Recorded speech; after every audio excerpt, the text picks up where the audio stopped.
Hey, thanks for joining me. Hope you're doing well. The number 6 refers to earthly matters. It's aligned with materialism, finances, and earthly worries. This is why, from the Christian perspective, God created man and beasts on the 6th day, and men were appointed 6 days to labor. Because of its ties to earthly matters, Christians often call 6 the number of sin. And in Hebrew numerology, 6 was often considered an evil number. That's a stretch though. No number is inherently evil, but overemphasizing the vibrations of 6 results in an imbalance. 6 is the number of man handling and mastering the world, and this is why it visually looks like an eye, a man standing on top of the world. Everything is related in this matrix, as above, so below, and numbers are no exception. On the contrary, 9 is humanitarian, showing the opposite, the I, the man holding up the world, like Atlas. 9 has also been associated with death, and in this vein, ego death, which is what's required if we are to tear down this control system and replace it with a new paradigm based in love. The number 8 represents the infinite, hence why the number is also an infinity sign. The infinity sign symbolizes that which is not restrained by space and time. Love is infinite. Love does not exclude. It is the only infinite vibration and therefore will forever remain, no matter what happens throughout the multiverse. Therefore, 8 represents infinite love. 6 again is the material. When you see recurring 6s given to you on clocks, license plates, and other mediums, it's a reminder to set your intentions upon more spiritual sites instead of worrying about material needs. The more 6s you see, the more you are being guided to go inward and look for spiritual direction. So if 6 represents earthly matters and 8 represents the infinite, then 7 would be right in the middle, signifying that Source created both, and we have free will to use this for harmonious or destructive purposes. 7 is the neutrality of our power. When celebrities and politicians are constantly flashing the 666 hand gesture, this represents their admiration of the principles that the number 6 represents, the mastering of earthly matters, which is currently out of balance. It's been overemphasized, and therefore 666 represents an attempt at cutting the connection to infinite love, as to indulge in solely earthly pursuits, like power and sex. The Greek root hex means 6 and is similar to the Latin cognate sex. The word sex is phonetically similar to the word 6, and this is no accident. In standard numerology, we get the phrase X's and O's from 6, and this is also why triple X's are used in association with sex. XXX means 666. The word sex is derived from the Latin secare, meaning to cut off. Secare also means to intersect, meaning to lie across each other. This reveals the dual nature of sex. It can be used to divide or to unify, and like the number 6, sex, when overemphasized and inverted, becomes a force for restriction rather than expansion. Sigmund Freud is considered one of the fathers of psychology. His work is taught in all college-level psychology classes, and his theories are generally considered reasonable. He used sex in almost every one of his explanations for human behavior. Freud believed that much of the mind's discord and tension was due to the buildup of sexual energy, displayed in his psychosexual theory of development. According to his theory, each stage of psychosexual development must be met successfully for proper development. The famous sexologist Alfred Kinsey was influenced by Freud, and throughout his career, he gave support to pornography and pedophilia, some even suggesting he was a pedophile himself. Even the New York Times has questioned if he was a sexual liberator or a sexual pervert. There's 3 elements of creation within sex: procreation, pleasure, and psychogenesis. Most of society at large focuses on procreation and especially pleasure. Much like the masses, thinkers like Freud and Kinsey reduced sexuality to pleasure, even inciting it in their psychological explanations. The third element, psychogenesis, the creation of a spiritual nature through sex, has been actively suppressed and misunderstood. The human sex drive is the strongest energy source of the body. This energy is the inner life force we carry within. Our creativity, discipline, and vitality are all based on this sexual energy. It is the greatest source of our magic. The author M in The Dayspring of Youth sums this up perfectly. The controlling of the sex nature builds up a reservoir of strength, and it is this strength that opens the door to the innermost. An orgasm cannot be simplified as just a pleasurable feeling. An orgasm is a climactic peak of sexual electrical forces in which the nervous system is overcharged with sexual energy, resulting in a short circuit, a damaging release of energy. This comes out in the form of semen for males, and typically does not entail expulsion of fluids for females. Orgasms are primarily energetic, so it's not always accompanied by the expulsion of sexual fluids, but it usually is in men. People who repeat the orgasm gradually lose the ability to have it. They become impotent or become indifferent to sex because their energetic centers become burned out. This is why Viagra and related medications are so common these days, and it's why pornography and sex toys have become so popular. It's all artificial stimulation for sexual energy. This is also why people move towards more and more extreme sexual interests and fetishes, because the areas that stimulated them previously become burned out. It's a vicious cycle that much of humanity has been enveloped in, focusing too much on the vibrations of six, and not allowing the re-emergence of sacred sexuality, which deals with the earthly six and the infinite eight. Sacred sexuality is a return to the true function of the body, one in which this short circuit of orgasm is no longer inflicting harm. Instead, these forces are retained and redirected, vitalizing the entire body and spirit. Many spiritual and religious dogmas promote the idea that sexuality is bad or evil, promoting repression of sexuality. Notably, Catholicism and the Islamic faith hold sexual energy as shameful, evil, and dangerous. We are sexually repressed, but not in the way most psychologists and sex workers would have us believe.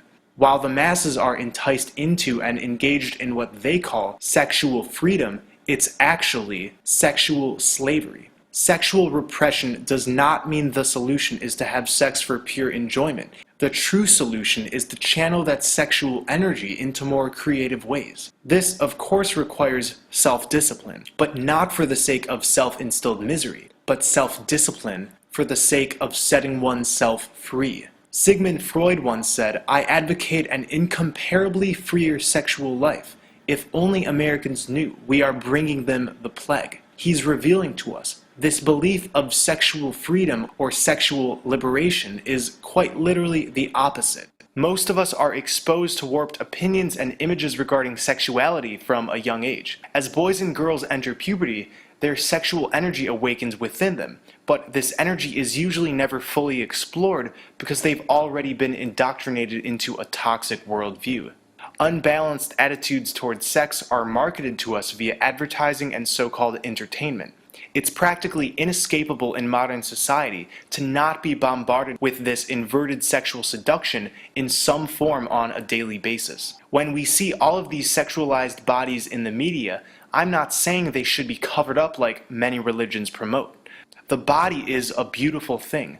By covering us up with clothes, specifically the breasts and genital areas, we're subconsciously agreeing that these areas are coveted and naughty objects, rather than natural, whole and complete parts of the human body. Freud's psychosexual theory paints the breasts and genitals as purely relating to sexuality. This is a perversion of the beautiful bodies we have. The genitalia and breasts are instrumental in creation, pleasure, and sustenance of human life, but they're not solely sex objects. Modern clothes are designed to synonymously hide and draw attention to these areas. It subconsciously makes us feel sexually repressed while sexually energized. It's a form of the Hegelian dialectic. And excessively covering up our bodies because they're seen as evil or corruptible lends to the idea that bodies are purely sexual, and because of that, must remain unseen.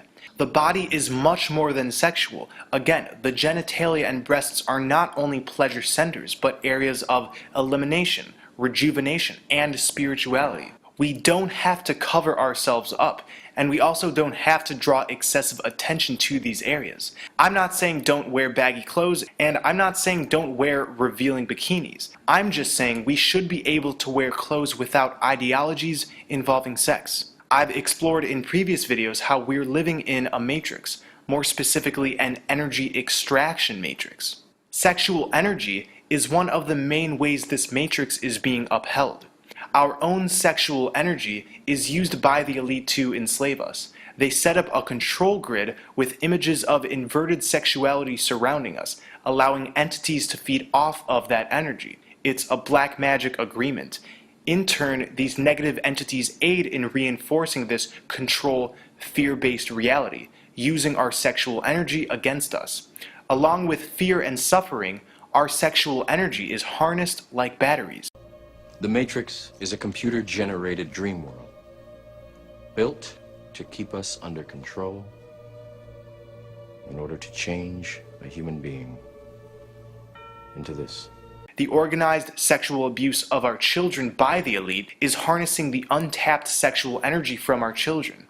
Because children are fragile, this energy combined with the fear and suffering they experience during the act is more powerful than the sexual abuse of adults. And this is why pedophilia is instrumental in powering this energy extraction matrix. Many of you are most familiar with Pizzagate, but there's been whistleblower after whistleblower exposing child exploitation rings for years. It takes an extreme amount of fear-based energy to maintain a dark, fictitious reality within the confines of this hologram, because fear is not infinite like love is.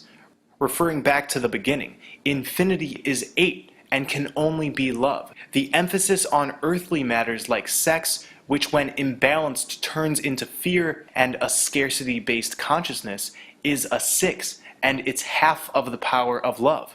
This is why love is the only way to tear down this false matrix we're living in. It yields much more vibrational power than fear ever will. Love does not have to be harnessed for it to wield its power. It already trumps all fear that it comes into contact with. Another reason inverted sexuality is all around us is because the elite need us distracted. People who spend their time in search of sexual stimulation tend to ignore the more spiritual aspects of life. Most importantly, the endless search for sexual stimulation directs us away from the true work that must be done right now, which is being a vessel for truth, so we may change this reality from a control-based system to a heart-based system. Lust is an insatiable force that energetically consumes its practitioner, giving way to a dullness of the spirit, the opposite of what is needed right now on this plane. The illusions of money and power are all related to the abuse of sexual energy. As a man, I can assure you that many men want to become musicians, celebrities, and politicians because of the allure of status, meaning more opportunities to have sex, and not sacred union, but promiscuous, uncontrolled sex. Domination, most often by males, has become a constant in sexual attitudes. The imbalance of the feminine-masculine traits with an overemphasis on masculine left-brain principles in our society extends in our attitudes towards sexuality. Tenderness and passion has been lost in society's perception of sex. The same way the dynamic of care, the overarching principle of the divine feminine, has been lost. Now is the time for the re-emergence of the divine feminine principles. In this new paradigm, sexual attitudes follow and become more complete, more in sync with our divine nature. We now must relearn and teach the sacred aspect of sexuality that has been hidden. The act of sexual union and the controlling of our own sexual energy then becomes a catalyst for love and spiritual growth. When a man loses his vital fluid, his semen, he has what's been called the little death. The little death is the common translation from the phrase la petite mort, a popular French reference for a sexual orgasm. The true translation, however, is the brief loss or weakening of consciousness. Upon ejaculation, men lose vital nutrients and minerals. In semen there's vitamin B6, B12, and E, and the minerals calcium and magnesium. Zinc, selenium, and copper are lost in significant amounts. Frequent masturbation and ejaculation stimulate parasympathetic nervous functions excessively, resulting in the overproduction of sex hormones and neurotransmitters such as acetylcholine, dopamine, and serotonin. Because of this overproduction and overstimulation, these chemicals over time actually become less abundant, just like we see with excessive drug use. But more importantly than vitamins is the energetic power the seminal fluid possesses. When men get rid of this fluid, we experience a loss, dampening our creativity, our vitality, and our discipline. This is why many athletes are instructed in the week before a game not to masturbate. The classic self-help author Napoleon Hill actively taught men to save their fluid and, in turn, make their lives better. The reason men who don't ejaculate frequently have higher rates of prostate cancer than men who do is because the masses don't practice the transmutation of this fluid. This fluid sits there rather than being transmuted up through the spine. What once was a subconscious automatic process is no longer in our repertoire. We can teach ourselves, though, how to transmute this energy, and therefore, over time, this process can become second nature. When men can achieve orgasm without ejaculating, then these energies are consolidated and recirculated throughout the body without the harmful short circuit. In a minute, I'll share some tips how to recirculate this sexual energy for men and women. Most of us masturbate to pornography. Most pornography is viewed on a laptop or phone. Scrying is an act of divination that requires a mirror, oftentimes a black mirror, to discover hidden knowledge, receive guidance, or contact entities. Scrying is not inherently evil, but it has the ability to contact positive entities as well as negative entities, what some call demons. When we surf the internet on our laptops and phones, which are black mirrors, we are aligning with the vibrations of whatever content we're watching or reading. The internet is not simply a man-made technology. It's connected directly to the etheric plane, a non-physical subrealm which processes all thoughts and actions. It's been called the Akasha in Hindu thought, hence the name the Akashic Record. The astral light that shoots out of the center of our plane, coming from the black sun, is what this realm is powered by. The internet was initially released as the Ethernet, referring to the etheric plane. Pornography websites are filled with misuse of sexual energy and deviancy, and therefore negative entities can be transferred through way of our black mirrors. Why do you think porn is the most free and easily accessible form of media online? It's not by coincidence. Pornography typically promotes the human body as being purely an object of personal pleasure. Both men and especially women are degraded. The sexual union is rarely depicted as being sacred. Everything we do is a magical act, and watching most pornography is a black magic ritual because it's focusing energy on inverted sexuality, ignoring the sacred aspects of it. Our focus is a vehicle for creation, so if we are to step into a new paradigm where our sacred nature is rekindled, we must focus on creating that sacredness in the space of sexuality. While most women do not ejaculate, women should still preserve their precious vital force. The female sexual energy is still being released and remains dominant in the lower half of the body during sex. Masculine sexuality is penetrative by nature, with more energy release, but feminine sexuality is receptive, drawing in energy. It's crucial that women are aware of this sexual exchange because they're absorbing the vital fluid. When women become addicted to absorbing this release, we call them promiscuous. Sexually promiscuous women aren't simply after sex, but most are unknowingly addicted to this release and absorption. Instead of learning how to channel their own sexual energy and waiting to share it in the heart space of a loving partner, they absorb the energy of others with little or no true connection. This wave of energy is not consistent. It's a high that's experienced during and after sex. Afterwards, it dips, causing problems because the female did not take into account the energy of their partner. This applies to men too, but I'm simply emphasizing that the drawing in of energy is more pronounced in women. Men carelessly releasing their vital fluid is disastrous, the same way that women carelessly receiving vital fluid is disastrous. During sex, along with exchange of fluids, there's an aura exchange. Each time we have sex, we receive a part of our partner's energy into our aura and leave a part of ours into theirs. During sex, we create an energy cord with our partner. Their thoughts, feelings, and desires are left as impressions in our aura, which, unless cleansed, can stay with us. When a person has sex with a variety of people, they're absorbing and transferring a lot of energy and information between many people, and their own auras can get muddied by past traumas and even exchanged negative entities. Sexually transmitted entities are a much bigger and more widespread issue than sexually transmitted diseases. Many of us have heard the saying, "Never sleep with someone you wouldn't want to be." This is a good rule of thumb, but I'm not here to tell anybody what to do. Enjoy sex with whoever you want, but know it has effects on your energy body. Sex will never be insignificant, no matter what attitudes we choose to adopt. The basis of sexual transmutation is the retention and transformation of the sexual energy, and not just the physical matter. Therefore, this applies to women equally as men. There's many variations of transmutation.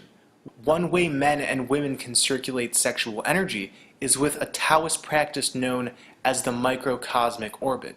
The microcosmic orbit is a circuit of energy that runs around the body of a sexually balanced individual.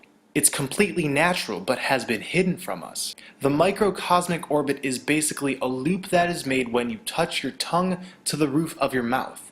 The energy runs up the front of your body, through the tongue and roof of the mouth, into the brain, then back down through the back of your body, where it finds its origin in your sexual energy center. Here's how to do it. Sit down comfortably with a straight back and touch the tongue to the roof of the mouth. Visualize an energy current running down from your head, through the tongue down through your chest, then abdomen, and finally into your groin, where the sexual energy resides. You can visualize the opposite as well. Do this while breathing in deep and slow, while holding a pelvic contraction, basically tightening up your lower butt muscles. So while breathing in, visualize energy running down from the roof of your mouth, while gently starting to tense the pelvic muscles. As the energy runs closer and closer to the floor, you tense harder and harder. When the energy hits the pelvic floor, you tense as hard as you can, and at this exact point you have finished your in-breath. If you did it correctly, it feels like you draw in energy straight to your dantian, your chi energy center. This should be a single fluid movement, the breath, the energy flow, and the pelvic contraction. As you begin to release the pelvic contraction, breathe out and visualize energy rushing up through the back of your body near the spine. Keep slowly releasing the pelvic muscles, and as your breath is finished, the energy will be back near the tongue, and your muscles completely unclenched. When practiced enough and done correctly, you will feel this become a loop throughout your body. Keep doing this motion over and over again until you feel your sexual energy has been transmuted. This is one of many methods, and one that we can learn very easily. By simply visualizing our energy moving up the spine and not conglomerating in the groin, we are already on our way to true sexual freedom. So do some of your own research and find a practice that works for you. During sex, you can create a similar loop with your partner. Set the intention before lovemaking. During sex, intend to focus on the area of your body in which you wish to redirect the energy built up during sex. The best is for both partners to intend to redirect this energy through the heart. Imagine the sexual energy circulating through the heart, connecting with the other, and then moving it back down to the genitals, creating a loop that's similar to the microcosmic orbit.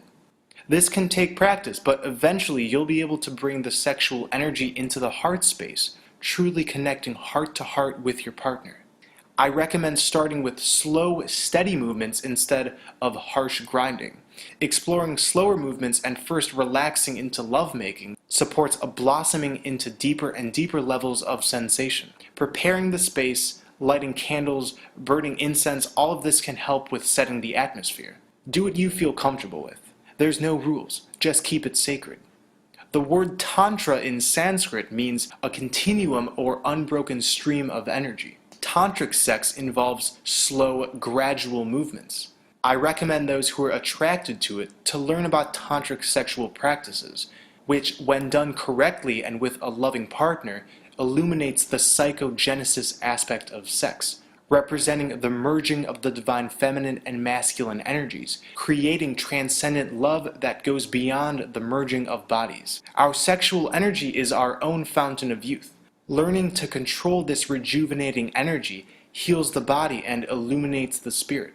And most importantly, during sex, the more we open to love, the more we feel the energy run through our physical and subtle body.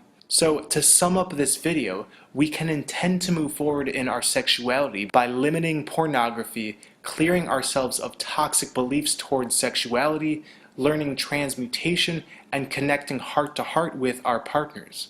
Some may choose a life of celibacy. Some may impose short or long periods of celibacy on themselves. Not having sex for certain periods of time can help one harness their own sexual energy before combining it with somebody else's. Honestly, you can do whatever you want. The great thing about life is our ability to cultivate it however we choose. Personally, I choose to cultivate sacred sexuality. Thank you for watching, everyone. Keep up the good fight. I love you all.